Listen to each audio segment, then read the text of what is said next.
See where I'm at, in the garage. Yo, what's going on YouTube? Hey Smooth. About to do another video, of course. I'm gonna do this oil change. Twin power turbo. Original BMW oil. Best oil you can get for BMWs, man.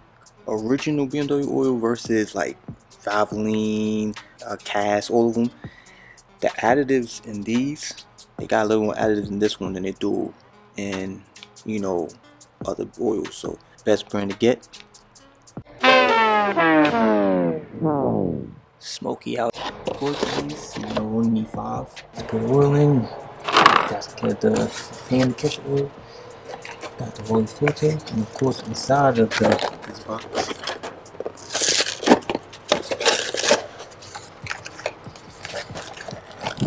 There's the filter itself. And right here, of course, got the O-rings. 2 of them.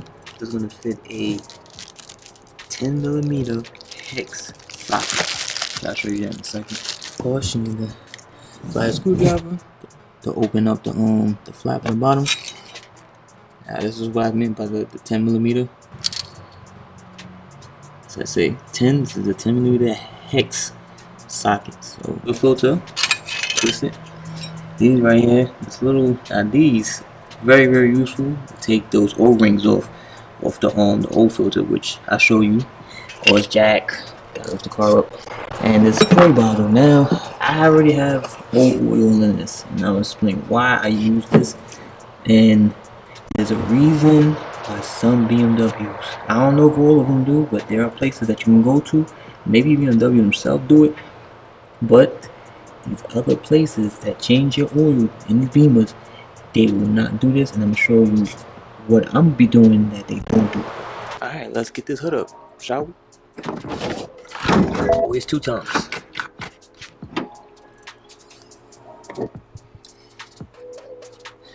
Right there. And the filter right here.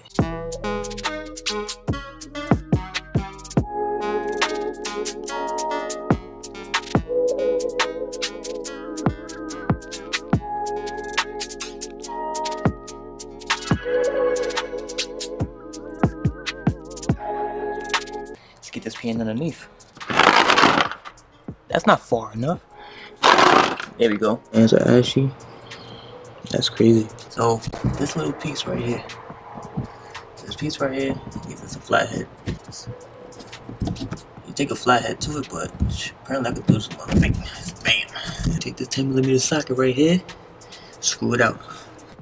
I don't think I was recording at that part. It's that 10mm hex head that I told you about.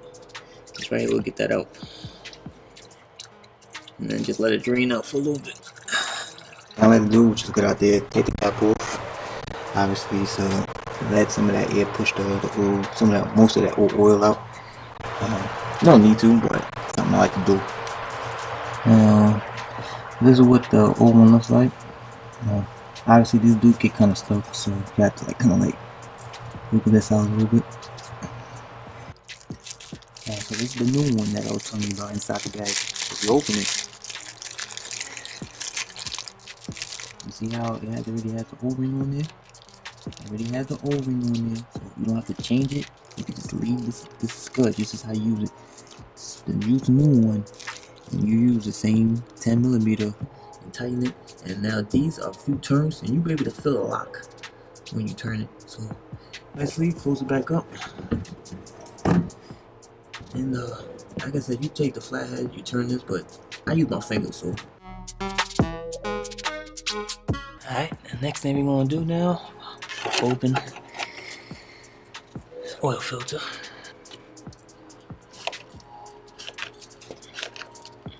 Once again, please use gloves, because, you know, you want to mess up your hands. In this case, I'm just, whatever.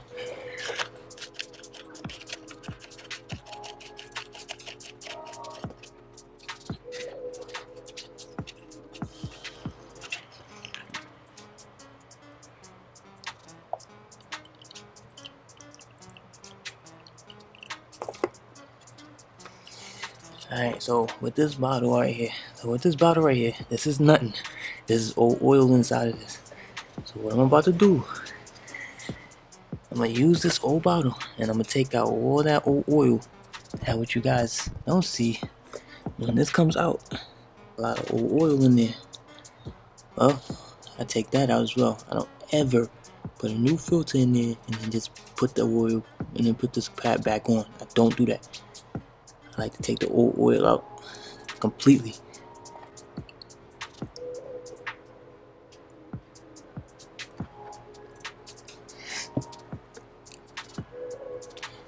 Take the spray bottle, get it in here.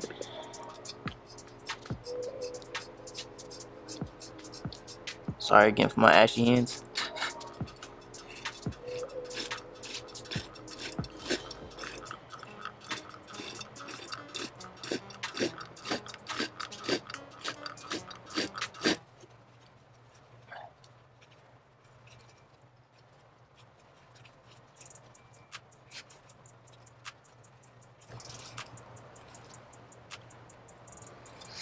I mean, it ain't 100%, but if you ask me, that is 98.2%.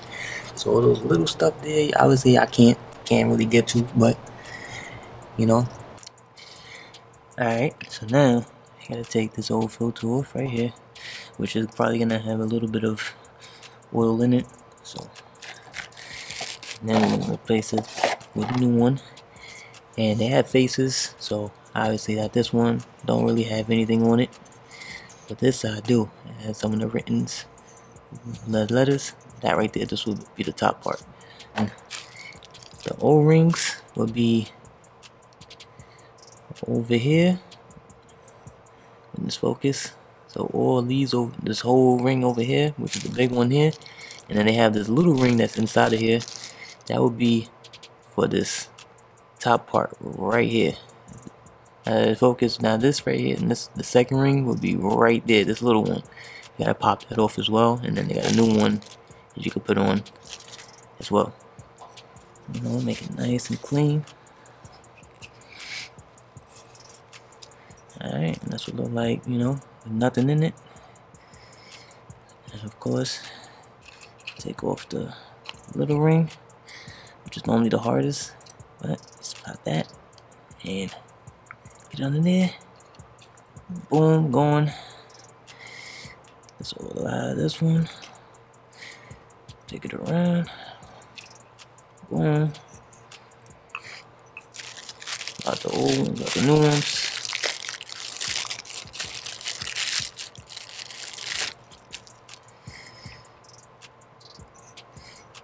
Of course, wipe the surface up a little bit.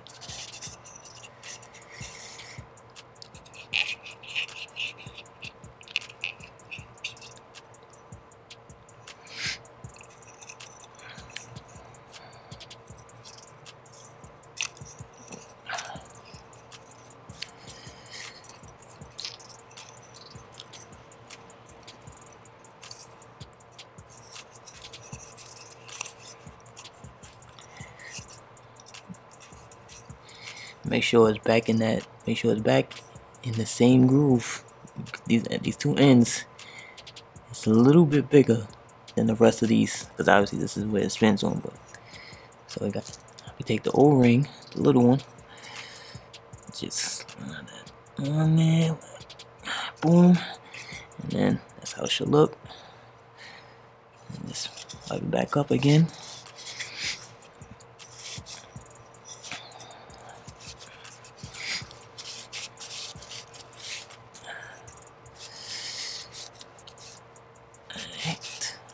It's gonna look a little greasy, so we just get another rag and wipe it over. Then we take the new filter, push it in. Now it looks like it's in, but if you notice, the end part needs to stick up, so push it in and see, it sticks out a little bit more. Now you know it's ready to be put in. Go ahead and put this back on.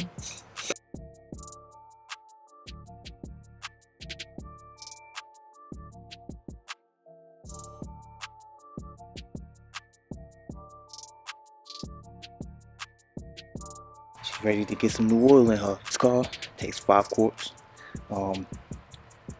There's been various times where I'll have to add a little bit more, but it's only 5 quarts.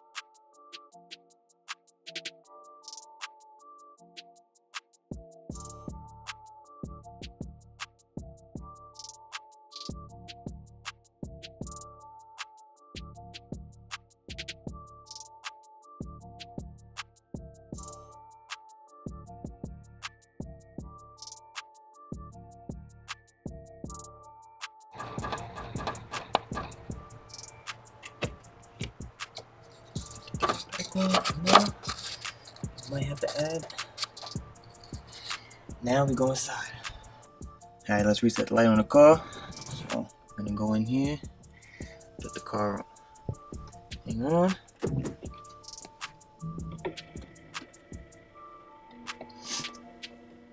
Go ahead and hold this button. Alright, and press it. You're gonna go through all different ones. You hold the button. Let's reset. Hold it again.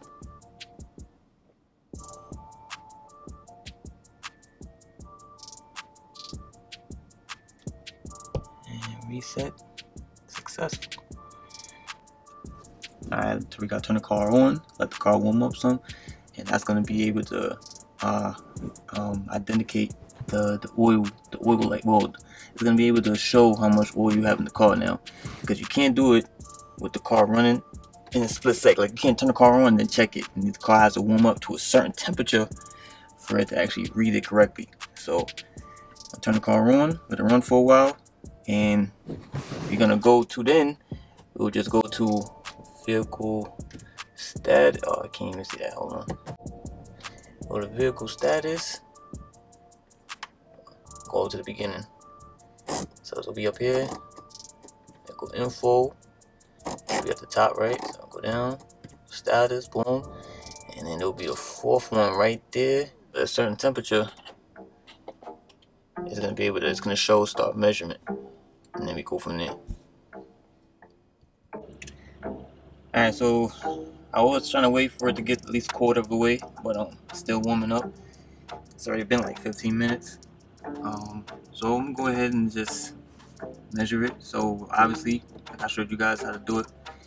All the way to the top. So of course, info, status, and then we all the way up to the top. So and then go all the way to the 4th one. Check it again. Now, this is what might happen. If it does, sometimes it will stop, it'll cut into mid-range, and it will just go back to this page, and it may not be to the right temperature that the car feels and needs to be measured. Stop press measurement. Now, as that's doing that, car's idle is gonna go up a little bit. If it passes 15, it's gonna check it. If it doesn't pass 15, now see, you notice it stopped. And I'm glad I did that, because now I can show you. When I wait for it to at least get to 1/4 of the way, or at least a little bit after past that. Then I check it again, because then it's gonna tell me the right measurement. Alright, so in this case, when that happens the second time, I'll go and drive it around for like 2 minutes.